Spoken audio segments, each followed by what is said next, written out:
Hello friends, ഇന്ന് cheese chicken കബാബാണ് നമ്മൾ തയ്യാറാക്കുന്നത്. ഇൻഗ്രീഡിയൻസ്: ബോൺലെസ് ചിക്കൻ, ക്യാപ്സിക്കം, പച്ചമുളക്, പാർസ്ലി ലീഫ്, സവോള. ചിക്കൻ ഒഴികെ ബാക്കിയുള്ള എല്ലാ കൂട്ടും കൂടെ ചേർത്ത് നമുക്ക് അരച്ച് മാറ്റി വയ്ക്കാം. പിന്നീട് ഒരു 6 പീസ് ബോൺലെസ് ചിക്കൻ എടുത്തിട്ട് അതിലേക്ക് നമ്മൾ 1 ടീസ്പൂൺ ജിഞ്ചർ ഗാർലിക് പേസ്റ്റ് ചേർത്ത് കൊടുക്കാം. പിന്നീട് ഒരു 1/4 ടീസ്പൂൺ മഞ്ഞൾപ്പൊടി, 1/4 ടീസ്പൂൺ ചാട്ട് മസാലപ്പൊടി, 1 ടീസ്പൂൺ മല്ലിപ്പൊടി, 1 ടീസ്പൂൺ കുരുമുളക് പൊടി, ഇവയെല്ലാം കൂടെ ചേർത്ത് നമുക്ക് മിക്സിയുടെ ജാറിലിട്ട് നന്നായി ഒന്ന് പേസ്റ്റ് രൂപത്തിലേക്ക് അരച്ചെടുക്കാം. ഈ 2 കൂട്ടിലേക്കും നമുക്ക് 1 ടേബിൾ സ്പൂൺ കടലപ്പൊടി ആണ് ചേർക്കേണ്ടത്. അത് ചേർത്ത് നമുക്ക് നന്നായിട്ടൊന്ന് കുഴച്ചെടുക്കാം.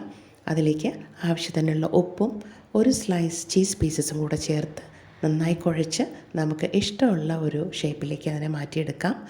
ഒരു പാൻ വെച്ചിട്ട് അതിലേക്ക് നമുക്ക് ഇഷ്ടമുള്ള കുക്കിംഗ് ഓയിൽ ആഡ് ചെയ്തിട്ട് അതിലേക്ക് വളരെ ലോ ഫ്ലെയിമിൽ വേണം നമുക്കിതിനെ തിരിച്ചും മറിച്ചുവിട്ട് വേവിക്കാനായിട്ട്. കുറച്ച് കുക്കിംഗ് ടൈം ആവശ്യമാണ്.